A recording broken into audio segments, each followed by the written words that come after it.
stumble across that word at least 4 times. Mate, I just read it on my phone. Like, I was like, is this one of those things where I haven't clicked in a few days? And it's like, if we hit him with the most ridiculous thing, he will actually click the app again. It really does fit in with today's theme of just words, you know? So, yeah. Absolutely. All right, guys. Game number 1 in our next best of 3 series. It's going to be a Protoss versus Terran, and in the top left-hand corner of a map called Oceanborn, we have Krystianer. Taking on the blue Terran in the bottom right from Mouse Sports. HeRoMaRinE. Man, there is some... So I'm just going to get this out of the way right now. There is some logic towards, like, which player is blue and which player is red. I think it's based on the seeding. But it always bugs me when, like, the red team logo is on the player in blue, and then there's a blue team logo on the player in red, and I'm just like, you know, like, could we not adjust? These are the little things when you cast tons of games that you get bothered by, Wardy. I can guarantee you nobody else is upset about this. No, I don't actually see the team logos on my screen, so it's fine. Well, for me, that's I would why. also be upset by this. Yeah, that's why you're not affected by it. You know, you stay quiet while things don't bother you. But the moment you actually see these team logos, you'll speak up, and everyone's already accepting that it's just okay, you know? I remember, I think this must have been like 2015 or so. It's been a long time. And for those of you that are more casual viewers of StarCraft, maybe mute me for like 10 seconds, because this is going to bother you as well moving forward, okay? Oh, no. Wardy mentioned at some point, and this is still very frustrating to me whenever it doesn't happen, that the top player who spawns in the top section of the map should also be the top bar of the production tab, as well as the scoreboard. So in this case, Krystianer has spawned in the top section of the map. He should be the one at the top of the scoreboard and the production tab. And I had never paid attention to this. I've been watching StarCraft 2 for years, and then I started picking up on it. It frustrates me every time. It frustrates me every time that it, is off and it's wrong, but... I'm just going to flip it around right now to annoy everyone that just noticed it. I have that power. Yeah. That's the best thing. It's so easy to change, and then just some people just don't do it. It's like, they're the sort of people you need to be careful of, you know, in the future. People that don't care. Yeah, that's how you judge a man's character. These people are the kind of people that should be on a list and, like, you know, have some sort of security detail watching out for them, because I have messed it up myself too, Wardy. You can put me on the list. It's fine. You're already on the list, mate. Other things. We have HeRoMaRinE going for a cheeky little bunker rush over here on the other side of the map, forcing out that shield battery nice and early. Is he going to be able to get the salvage? He will, so gets at least 75 minerals back over here. Small little investment just to be a nuisance. We do have, obviously, HeRoMaRinE in a matchup that was pretty much slated for him as his best matchup for a long time. You know, if you took any damage to HeRoMaRinE in the early game of TVP, you probably were going to die at 6 minutes 30 seconds, if not 8 minutes if you're lucky, right? Like, he was just so good at hitting the timings. I think it still is a big part of his TVP, but he's able to do that while also... Yeah, he also does that while also being so good in the macro TVP in case it doesn't open up to kind of end it early. So, he's terrifying early, he's very strong later game. You know, TVP has always been kind of HeRoMaRinE's home ground for the last couple of years. So, yeah, even more of like an uphill battle in that regard for Krystianer. We have a cheeky little Widowmine drop coming up right now here as well for the German Terran player. One of those builds that can literally end the game if you're not paying super close attention as the Protoss. And Krystianer is going to be going into that Blink upgrade as well. What we see all of the times is that, well, Protoss is busy microing on the other side of the map, getting that Prism in, trying to micro with the Stalkers and picking up the weakened units and all that. And that's the moment that Widowmine sneaks into the base. And suddenly all that damage that the Protoss is trying to do on the other side of the map has been nullified. Now, this one is going to hit quite a bit before Blink is done, so maybe this... No, he's just gonna idle the medevac on the left side of the map. It's just so annoying. It's always gonna be there, and Krystianer doesn't really know. Well, I think the thing is, right, is because it's 4 gateways as well, because now it's in HeRoMaRinE's best interest to keep Stalkers at home, and until this Widowmine drop reveals itself, Krystianer should always keep a couple Stalkers here. And this is always good for HeRoMaRinE, because the less Stalkers on the other side, the easier it is for him to deal with like a low tank count and so on. Whereas if he gives the Widowmine drop up, he might get a shot or two off, he might deal some damage. It's just not as worthwhile as keeping some Stalkers back at home, because again, it's just going to delay the point at which you reach the massive Stalkers where you can one-shot a tank, for example. So a lot of value in that Widowmine drop, just kind of sitting there and waiting for the moment. And if Krystianer does leave it open, then there's potential for huge damage as well, and I'm sure Gabe will check on that in a few moments' time. All right, so how much damage can these Stalkers do? Here's the WidowMine drop, by the way, going in. How much damage is HeRoMaRinE going to be able to execute? It looks like the pro pool there was on point from Krystianer. In the meantime, though, we do have the Stalkers ready to blink into the main base. And WidowMine's going to stay alive for a little while longer as well. So they're probably going to go back in for more in just about a minute. Yeah, actually really nice. You get 2 pros, which is usually like good enough for a WidowMine drop anyways. But now you're going to be able to go again. And we do see the Stalkers blink across towards the tank here. Going to get a bunker too. SCVs did not get forward. We will drop the auditor for some extra damage output. Second bunker goes down. That's a great first blinking from Krystianer. 2 bunkers and a tank. He's now losing a few stalks before blink was available again. As he goes after a lot of these SCVs. Yep, WidowMine's at the same time. But Krystianer's on top of it. Can Krystianer continue to fight here? It looks as though he lost his prism during this, however. So he can't reinforce on the front lines any longer. And Gabe is going to buy himself time to at least see Stimpak in this game. Absolutely, yeah. So losing the Prism kind of takes the wind out of your sails here, right? You can't really continue to fight. So instead, Krystianer decides to pop down a 3rd Nexus off of the back of this. But like you said, this is going to give HeRoMaRinE a little bit of time to breathe. Stimpak is finishing up right now in about 10 seconds, and that is going to make all of this much easier and, well, more difficult for the Protoss. You don't want to overextend in this sort of scenario here, because Stimp Marines are pretty good units, and they will certainly shut down your Stalkers if you're not careful. But Krystianer backing up here. I mean, he handled that pretty well, other than losing the Prism, which is unfortunate, but that's because he was busy microing at home, trying to make sure that the Widow Mines would not destroy his entire mineral land, and he did get a bunch of damage done as well. 3rd Nexus on the back of this? I don't mind this. Nope. I am all about it as our Nexus comes through. Got those extra gates coming up. Charge is coming up to be in about halfway done. And that Temple Archives is just about to be done as well. So all that coming through. A couple of Stalkers going to go blinking away. And yeah, I like where Krystianer's at. He did good damage. He's on a good worker lead. HeRoMaRiNE's current army supply is a little bit scary, but that's what those extra gates and the charge upgrade are for. As long as you get those gates online and that charge finished, I don't think HeRoMaRiNE can really just win with one big push. Nice split off there as well with that Observer, trying to keep it around. Although this is apparently the moment where we missed the WidowMine drop, and so did Krystianer. 10 probes have ended up going down right there inside of the main base of the Protoss player, and that is what HeRoMaRiNE has been looking for the entire time. There is, yeah, still some hope here, though, because he does still have enough workers to continue playing, but it does make this attack from HeRoMaRiNE a whole lot scarier. Oh, here he goes again, at the 3rd base. Yeah, WidowMine's just all over the place. They actually get rid of one. We actually hit the Zealots, which is maybe not even a bad thing, because that's going to soften them up ahead of this tank siege. Now they're going to be a little bit softer. The batteries are not far enough forward. The mortal barrier gets popped as well. And HeRoMaRiNE going to start working his way up this ramp. You know, now Krystianer doesn't have the economy lead to kind of hold on to because of those Widow Mines as well. So that is more of a problem. And Reinforcement's not quite getting caught either. It feels as though HeRoMaRiNE is just getting away with everything in the last few moments.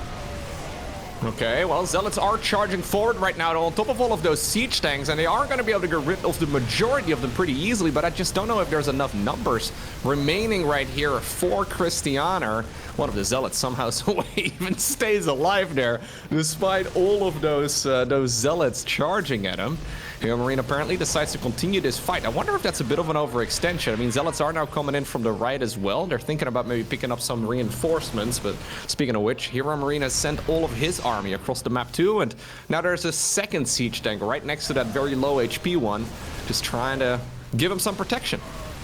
Yep, as Zealots continue to charge forward, we are going to get rid of those tanks, and this at least should be enough to push this back. HeRoMaRiNE will in the end be chased away. Not enough Stalkers to grab a medevac full of units. That would have been amazing. Krystianer going to keep himself in the game, though, and that's a big deal.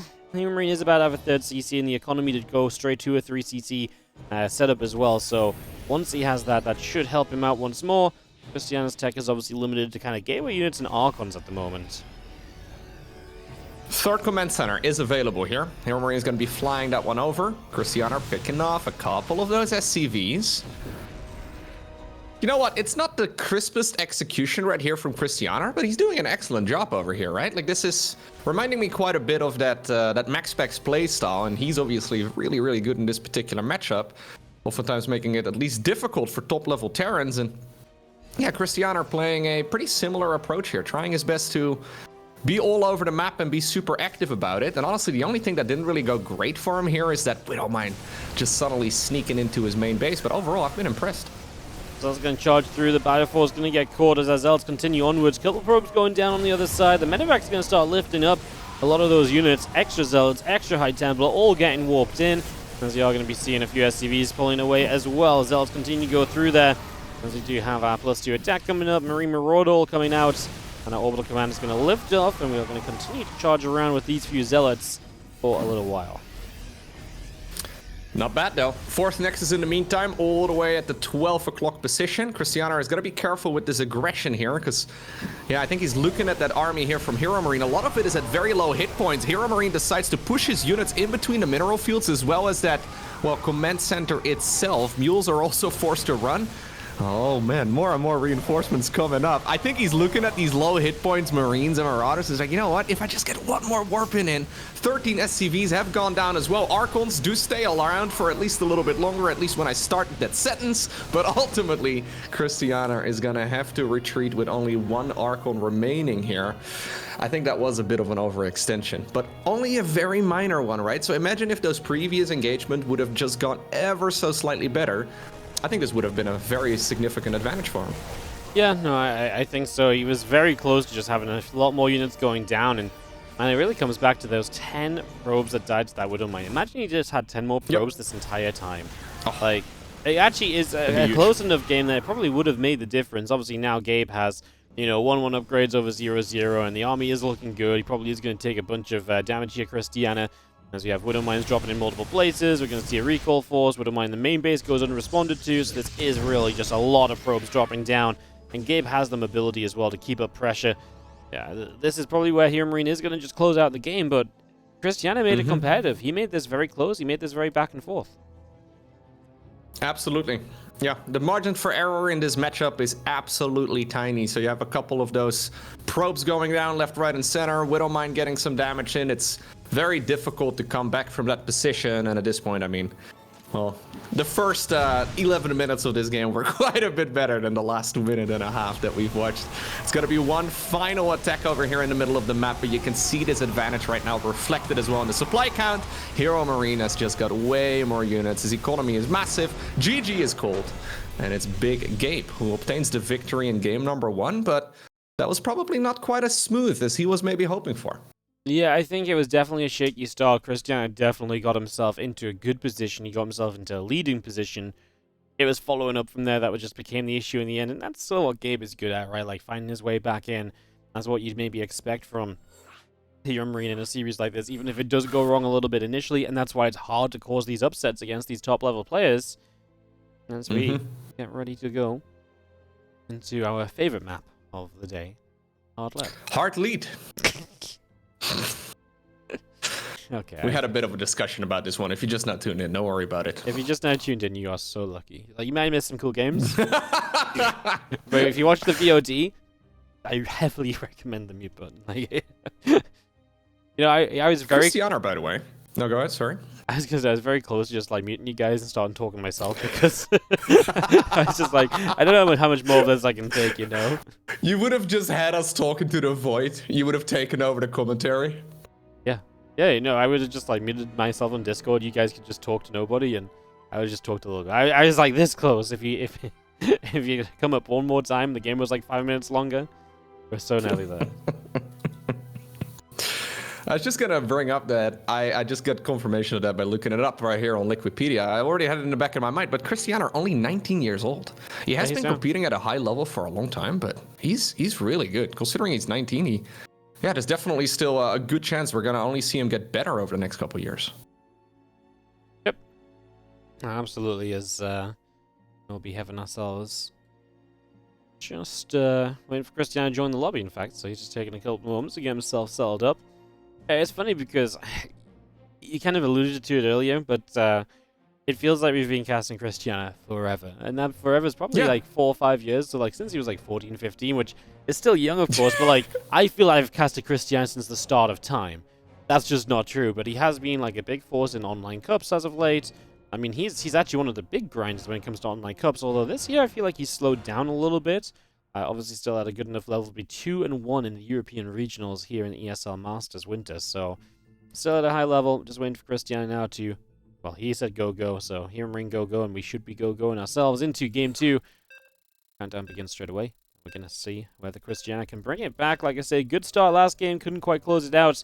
Let's see if he can get himself off to a similar start this time around on our second map. It's indeed going to be hard-led. I think it's safe to say it's hard-led, which is, by the way, not a very hard metal. Did you know that, Wardy? Well, hard lead is actually harder than lead. Because okay, well, that's because what I'm of the saying. stuff that's in it. Because lead is typically, Right. because lead is typically soft. Right, of course. Naturally. Everybody knows that. I know you knew that. It's just, you know, we have to explain to the audience so they don't feel left out. Oh, right. Yeah. Just like we have to explain to the appreciate audience that in the bottom right, the red Protoss player is Krystianer.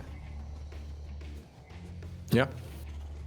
And the opponent in the top left, it's HeRoMaRinE. Are you saying, Wardy, that you assume that our audience can't read? Is that what you're saying right now? No, I'm just being accommodating for those that can't look at the screen in that moment, or, you know, they have us minimized, they have us in the background, they're watching StarCraft while working. I would like to believe that everybody has us on the big screen in the living room, and they are sat. screened. Yeah, they're sat in front of it. Nothing else going Yes. on. Yeah, But it's like a 75-inch television, so they can't read the bottom of the screen because they're up with their nose against the command center. That's what I would like to imagine. They're watching like this. Yes. To make it even more realistic, you can't see this part. I just turned this stuff off, so they can only see the command center in the surrounding areas. None of the good information you usually get. That's why we introduce the players every game. This would be a really wild way to watch StarCraft until you realize the observer can't click on the minimap to actually do anything easily. You'd have to use camera hotkeys, just like the pro gamers. Okay, I'll set them up. Do Hang you on. use camera hotkeys when observing games? I do now. Yeah. All right. I learned that apparently Harstem does. When he casts games, apparently he uses camera location hotkeys for the opponent's bases. I only ever set it up when I'm observing for the Ghost Academies. Yeah, I was going to say that nukes, but... the professionals set them up on the Ghost Academy so they can get that nuke zoom when the nuke launches. Yeah. Yeah. I feel very cool every time I catch it. You feel Which is about 50% of the time. The other 50%, there's nothing on the screen. my favorite part is setting it up, then the nuke launches, and you're like, the nuke. And then you're like, oh yeah, I've got the thing for the nuke. So then you go, and the nuke's just gone. And you just the smoke. Yeah, you just see the smoke, and you're just randomly sitting there while like half the army dies because something else is happening, and the nuke is completely unimportant. It's a great moment for sure. Yeah, but now We're going across the map. boom, boom. I can jump to anyone's main base in a moment now. I'm so well set up to observe this game. Excellent work here by Wardy, who's doing literally everything. Probes decide to fight there for just a moment before ultimately dying, but now there's going to be that adept available here for Krystianer, so that should be the last worker that this Reaper is going to get. VODs apparently working out quite well there for HeRoMaRinE in game number 1, so he decides to go for it once again here in game number 2. Yep, just getting himself that starport up, command center coming down, and we have ourselves the adept pulling back as well. I think this is going to take a moment to settle. And there is the Twilight Council from Krystianer, so I don't blame him because I think Gabe is so good at those early game TVP timings that if you play something like Stargate, he might just hit you hard and punish you, and you know, maybe you're not comfortable there. So I really don't hate playing the Blink a second time around here as Krystianer, or even just something else off the Twilight Council. I think it gives you a little bit more chance of survival if HeRoMaRinE just gets into that ultra aggressive kind of timing attack window, which he's so good at doing. Yeah, I think actually it went really well for him in the previous game. It's just that he had some of those Widow Mines slip through the cracks while he was super busy microing his Stalkers, and he obviously knows that those are the mistakes that can cost you the game, so he pulled the probes perfectly like 4 times. But then, you know, the 5th time the medevac came in, yeah, it just simply slipped through his defenses there, which is something that happens. Now, if you look at, for example, games from Hero or, for example, Max Specs, it seems like they don't really take a lot of damage from those Widow Mine drops, but that's clearly what Krystianer here is inspired by, right? He's trying to just simply play the same strategy again, but then, well, do it a little bit better. Yep. Yeah, he's really just going to send it. And to be fair, I mean, it started off very well for him. I mean, the first blinking and a tank in both bunkers really makes you so vulnerable on that natural. So that was actually... Widow Mine drop, I think, going to town on the other side of the map, getting just 2 workers. Marine's actually getting some probes as well, so yeah, good little startup.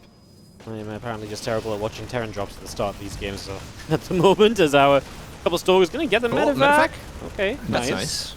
That's nice. Probes are not mining here for a long time, though, and HeRoMaRiNE is going to have to sacrifice these bad boys, so he's just going to maximize the damage. Nice control right there on that Stalker, at least, but the Adept is going to have to come in here to finish the job. We do have, is that the, yeah, Cyclone now joining in as well. That Widowmine managed to sneak away, and this is starting to spiral out of control a little bit. Yeah, but we've got 4 gateways. Surely we can warp in enough to deal with this. If we can't warp in enough to deal with this, then the Cyclone is really an insane unit, but I think from what we've generally seen, the Cyclone's good, but it's not quite that good. That's a dead Stalker, though. Oh, 2 because of the Marines. Wow. Yeah, lovely work right there by HeRoMaRiNE, burrowing that one. That's the one that was buried in the mineral line earlier, and then he wandered it away. He's like, guys, don't worry about me. I'll just be sneaking away for now, and that is painful. This is, yeah, 4 gateways once again. Getting 3 Stalkers and 10 probes before the fight even really begins is absolutely massive. Prism also a little bit late right now. Krystianer, yeah, this attack of his is not really going to work out if he's any later than, well, right now. Yep, he needs to go. I mean, there's just no looking back right here. Just go, send it. He's already kind of on a bad work account. He needs to do some damage, and I think we're kind of worried, right? Because he's, you know, lost a few Stalkers thus far in the game. He's been held back, so the defense is so well set from HeRoMaRiNE. He's got 2 tanks, 3 tanks up. Very well spread. Each tank covers another tank as well, so you're not going to get any free tank pickoffs here. This looks very bad for our Protoss. This looks as though HeRoMaRiNE is just taking a real good edge early. And let's see if Krystianer can somehow find the fight and the positions to draw himself back into it. Yeah, the main advantage here for Krystianer now is that there's no medevac threatening a flyby inside of his bases here, but this is, for all intents and purposes, an all-in right now for the Protoss player. He's sneaking into the main base here, has already lost the Stalker in the process. I mean, if Stimpack finishes, you see it right over there on the right side of your screens. It's still a little while away, but that is a big upgrade. And if HeRoMaRiNE gets that one, I think he gets it shut down pretty easily. And so far, I mean, the siege tank coverage is brilliant. Yep. No, absolutely. Tank coverage just really makes it impossible to do anything. And I talked about this the other day, man, but like when Max packs his 4-gate blinking everyone all the time, you know, the position of these Terran units has to be spot on. And it's really made 4-gate blink like a more difficult build for everybody else, because the Terrans have gotten so good at dealing with max packs who's so good with it. Yeah, it's tough, man. He's already salvaging his bunker. He knows he doesn't need it, man. What are you going to do, blink into stim? If you blink into stim right now, you lose all your Stalkers in the game, so... No, absolutely. Ultimately, the best player with these strategies is also the one that makes everybody who's playing against it better too, right? So ultimately it makes it a difficult build order to execute if you are not microing everything nearly flawlessly. Krystianer instead has decided to put down a 3rd Nexus now. We see the 3rd Command Center just started up as well for HeRoMaRiNE, and he's going for a Dark Shrine. What do you feel about the Dark Shrine, Wardy? I like it. He's clearly not done enough early with the Blink Stalkers. The Dark Shrine is the kind of thing which is a, you know, send help, you know, I'm in trouble. And he needs something like that. You know, right now, pure gateway units are not going to cut it. They're going to have to try to. So at least the DTs give you like a little bit of a light at the end of the tunnel, perhaps some way to maybe drag yourself back in. In this case, probably too little too late. 4 DTs warp in, and they are going to warp in the main base. I mean, it might be distracting enough as HeRoMaRiNE already used a scan. I mean, at the same time, HeRoMaRiNE can probably just stim in on this other side, but he might be limited on scans. I guess he's got a Raven with the main army though, right? Yeah. He's got a lot of stuff. The Raven is going to town in the natural, yeah. He's just dropped an auto turret over there. Loads of SCVs are going down, but these Dark Templar are going to run out of steam here eventually, whereas Krystianer still needs to address this main army here from HeRoMaRiNE, and I'm a little afraid that he simply doesn't have the units for it. We're talking 22 army supply versus 68. The DTs are still annoying. We're only just now going to start up missile turrets. Some of those Marines have been forced to sacrifice themselves by just standing here and taking that blade, but yeah, there's a Raven here in the mix with his main army, and unless he gets that, it's still up in the air. There's really no way that Krystianer's going to clean this up. I think the Raven's actually really important, because if he didn't have the Raven, a DT on this other side of the map would have caused a lot of issues, because you can see that HeRoMaRiNE's had issues at home with the DTs. He's not being able to afford just scan after scan. But having the Raven over here means no DTs on this army. He hasn't had to have extra scans. This actually get cleaned up. I think HeRoMaRiNE honestly over-stimmed a little bit. Like, he was more stimmed than he had to be on a lot of these units, but obviously as he pulls back home, look at the army supply counts. Exactly. 40 army supply up in the lead. Yeah, there's a massive army of Gabe waiting at home right now. He's going to give away that Raven, apparently, which seems a little unnecessary, but the 3rd orbital command is going to grow right now on top of that command center as well. HeRoMaRiNE allowing himself another scan and just playing this as safe as possible. The only saving grace, I guess, for Krystianer at this point is that that base at the 9 o'clock position, or sorry, the 3 o'clock position has not yet been found. He's gonna find it here in just a second, it seems, but for now, I mean, if he can get away with it, it'd be really nice. Oh, it's... I mean, those zealots are gonna reveal it. That was not what you wanted to do. I think the probe's running over here. Probably reveal it as well, right? Take your pick of how you figure